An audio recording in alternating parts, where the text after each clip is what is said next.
Gun dogs in pet homes. If you've got one, you already know that when stress takes over, they are absolutely off their nips. A stressed gun dog is a dog that can't think, can't learn, and can't give you the calm companion that you want.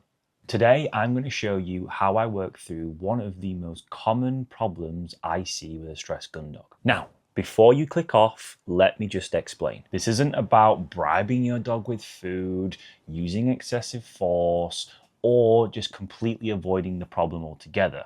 We're going to face this head on and we're going to work through this stress comfortably and safely. It's about guiding them through stress comfortably and allowing them to work it out so that they can have more of a positive on the other side, thus promoting that they actually want to do this more frequently in the future. If you've got a dog that struggles with stress, this might be the video that flips the switch for you. This is Willow. She is a working Cocker Spaniel and she gets very, very anxious and nervous about getting into the car and also stepping off the drive at home. You'll probably find out that a dog that struggles with this behaviour actually rehearses this behaviour numerous times throughout the day. Maybe sometimes we're not even aware of it. Something that I want you to pay close attention to here is to watch closely on what I'm doing. My body language, the level of lead pressure I'm using with this dog, and how I'm allowing them to understand that literally something as simple as following and applying and listening to lead pressure actually leads to a massive positive on the opposite side. But this is the important factor here. This isn't a battle of strength. I'm not fighting against Willow. All I'm doing is showing them that if you can just follow along with this guidance that I'm giving you, at the other side, there is a massive payout. Obviously, this does take her a couple of repetitions to manage, but after a couple of goes, we get there. So sit back, watch the clip, and watch how I navigate this dog through stress. Can I just have a piece of food? It's content and you want to see it more often. The only way you're going to be able to do that is by subscribing. So hit that subscribe button, ding dong that notification bell. I can't believe I just said that. So you never miss another upload. Enjoy the video. Perfect. Yeah. There we go. So what we're looking at is boots open now. Obviously, if this was in at home, there's obviously going to be a little bit more like a negative stigma around it. Yeah, she's going to be a little bit more like, oh, I don't want to get into the car because I'm a little bit dubious. So what we need to do with her is we need to do ample amounts of repetitions first on building a little bit of just understanding of this is a positive. Like this shouldn't be associated with a negative, because chances are when we get in the car and we go somewhere, you're going to be as happy as you are right now. Yeah. So all we're going to do, boot opens, and then all we're doing is we're not actually getting her to go into it, we're just walking back. Yes, as soon as she turns and she looks at us, we'll mark and reward with a piece of food. So we're doing ample amounts of repetitions. Yes, saying that marker. I am pairing a little bit of lead pressure in there. Yes, and I'm just rewarding her, paying her with a piece of food, dropping back, rewarding her. Yeah, forget any of this, get any of this like climb up the lead or anything like that. Don't try and touch her, try and just hold the lead, maneuver the lead. All she wants is like fuss. That's essentially what she's looking for in that moment. Yeah. She's one of those dogs that just obviously thrives off that. She likes that kind of physical contact. Yeah. It leads to reinforcement a lot of the time. She seems to be jumping up a lot more, doesn't she?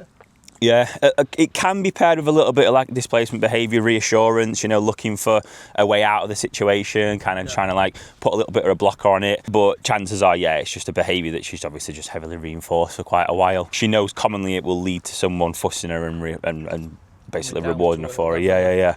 Which, you know, yeah, if she does come to you and she like, you know, offers you a desirable behaviour, then by all means, yeah, give her a fuss. Like right now, she's not jumping up at me, but if I was to fuss her like this, then I was to stop, chances are she would want to try and jump up at me, to which then I'd just use my lead and just get her off with the lead instead. It'll be a much easier outcome for her. Yep. So yeah, swap over, have a little play about with that. Yes. Perfect, and then pay her with a piece of food. Lovely. So we're working through her ability to just follow lead pressure, it being paired with a positive, and it being reinforcing for her as well. Yes. Perfect. Don't worry if she sits down or anything like that, it's not a problem. As long as she receives that reinforcement, gets that terminal marker, and we pay that behaviour. There you go, lovely.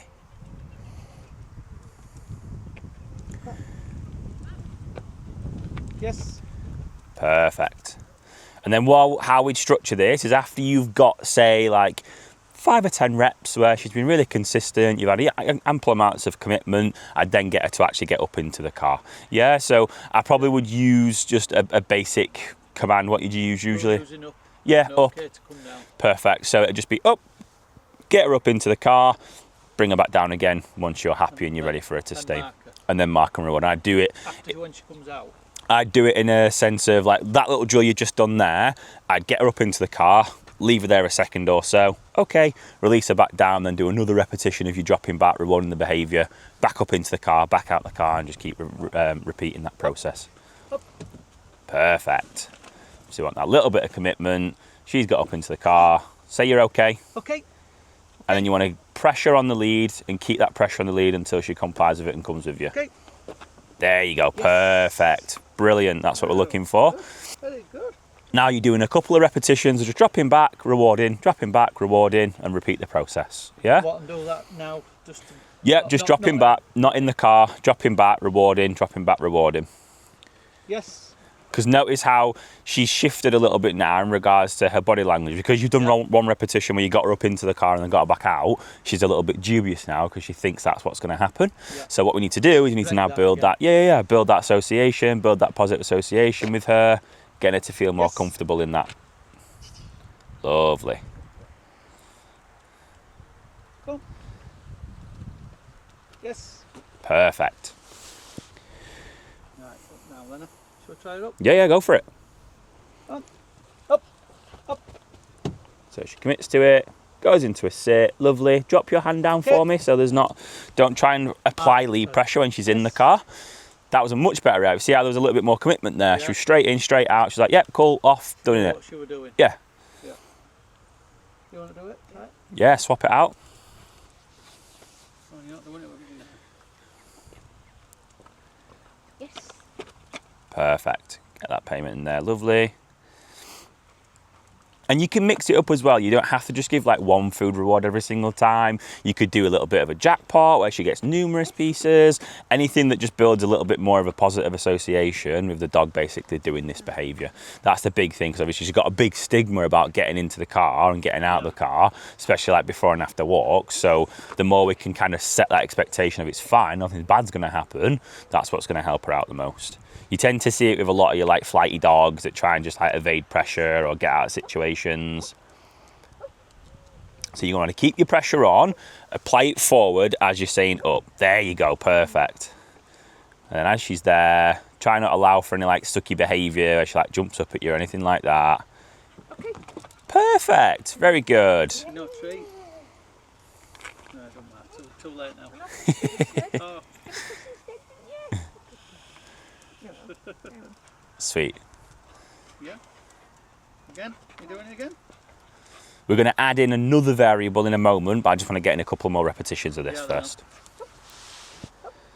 So pressure stays on, up comes onto it. There you go, perfect. She needs to know that you're going to commit to the repetition, because if not, she'll then start to get stressed out and anxious about it because she feels like you're not in control.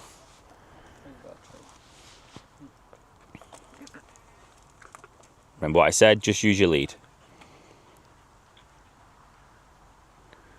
You doing it again? Do a couple of repetitions without jumping her up into the car. Just get her just dropping back, rewarding her. Yeah, perfect. Awesome. So what I'd like you to do now, well, do a couple more repetitions first. Then what we're going to do now is we're going to then pair it with her loose lead walking drills. So walking just like up and down here will be fine. You don't have to go very far with it. Just factoring in, as soon as she does the behaviour, paying, marking, rewarding her for doing so. So she's loose lead walking, dropping back on that lead, rewarding that behaviour, paying her for when she's being a good girl. Remember what I said? Don't touch her, use your lead. So what I mean by that is when she jumps up with your lead, pull her out, push her off with the lead rather than touching her. Okay, cool. So just here, it'll be fine. Just walking her up and down, getting into that nice little loose lead walk, rewarding where appropriately, and then every now and again. And then walk up to it, boot. Yeah, so we're going to just jump her straight up into the boot, basically. Yes. Perfect. That's exactly what we want. We want it to be a nice little just transitional process. You've done your loose lead walking element, then you do a couple of repetitions of going back and forth from the boot. Then obviously you'll then do a repetition where she gets up into it as well. Be vigilant of what she's doing as well. Typical spaniel behaviour, dropping her nose, sniffing on the floor. They love hunting, they love going self-employed, so the sooner we can kind of step in there and let her know that you're supposed to be loose lead walking, the better. That's much better. So we just need to remember, like, make sure we're reinforcing her as well. So every now and again, terminal marker, drop back, pay that behaviour, that sort of thing, yeah?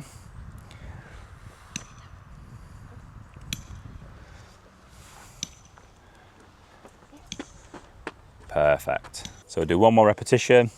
What up? Straight, full rep this time, up into the boot. Up. Perfect. Spot on.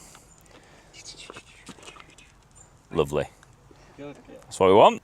This is something that I genuinely see day in, day out, and it's something that's so very small, but has such a massive impact on a dog's life. Before this, these guys had to pretty much avoid taking Willow in a car, meaning she was only restricted to walks that were nearby. And if I'm being brutally honest with you, that is the most important thing when it comes to our pet gun dogs. We can't remove stress completely because it's going to present itself at some point, whether that's in a good format or whether that be in a bad format. The thing is, it's up to us to change and rectify that dog's perception of the situation. Advocate for them, look out for them, and you will achieve your goals.